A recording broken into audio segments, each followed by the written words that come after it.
The Cincinnati Bengals have made another move in free agency. We're going to talk about what that means for the draft and the defense up next here on No Butts About It.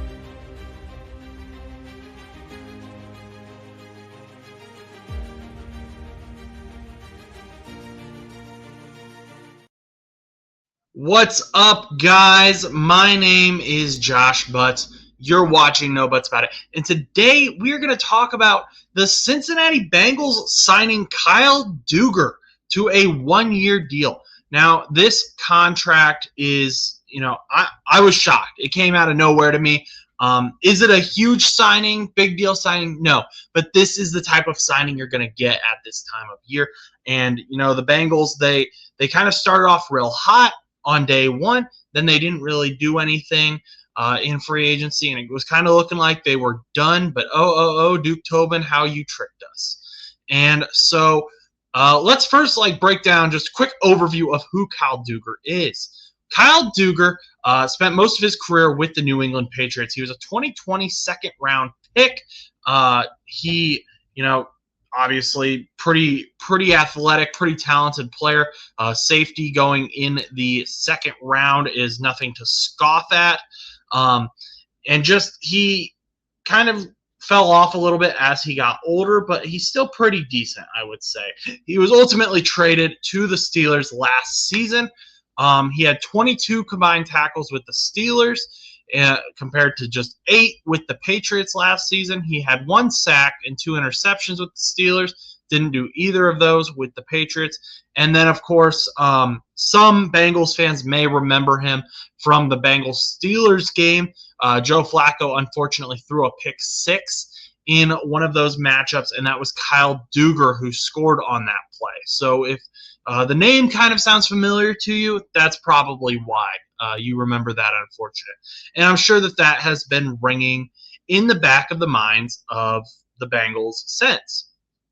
And so what kind of safety is Kyle Dugger? Well, I think he's, from what I've seen, from what I understand now, I haven't watched him a whole lot, I'll admit. But he's a box safety. He can come in and he can play against the run. And he's not, going to be a starter in my mind. He's not there anymore. Maybe he can, kind of get there again. But based on what we saw last season, I would say this is a depth signing. And I don't think that's necessarily a bad thing for reasons that I've talked about in previous videos. So Kyle Dugger, he has struggled to tackle at times. He has struggled, in coverage. He's not the best safety out there.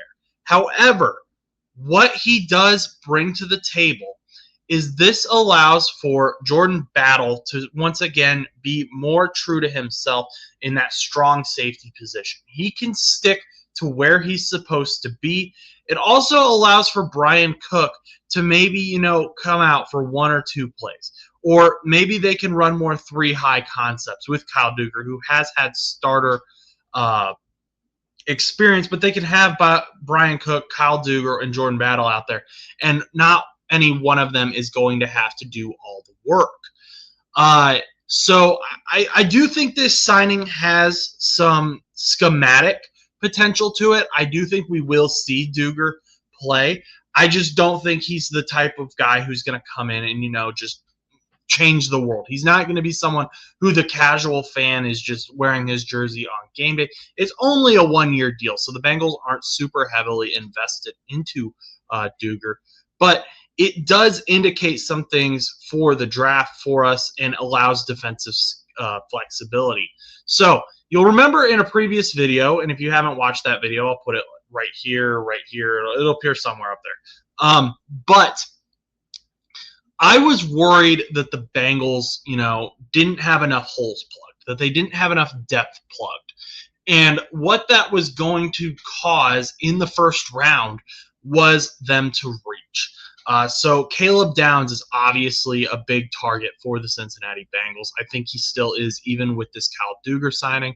Yes, Downs is a box safety, very versatile safety just in general. He can kind of play all over. But again, this is only a 1-year deal. But let's say Downs isn't there.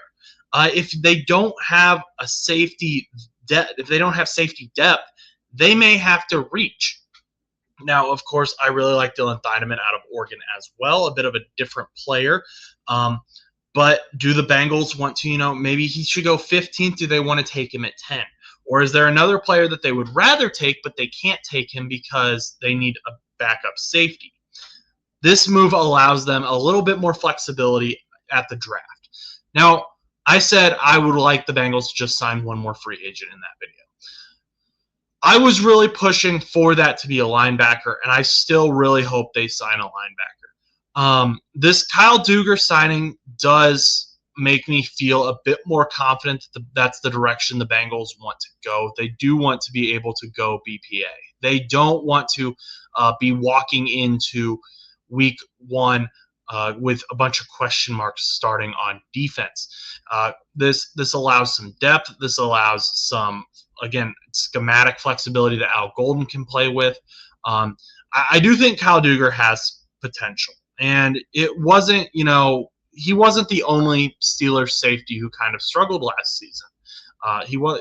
That was just kind of a thing they had in the whole entire secondary. Even Jalen Ramsey struggled amongst the DBs at times. So I'm not super worried about it. Again, he's not going to be a starter, not going to come in and, change the Bengals' whole defense. But he does provide that just depth and overall flexibility so that the Bengals can do more and they're not, cornered as much as what they were before this signing.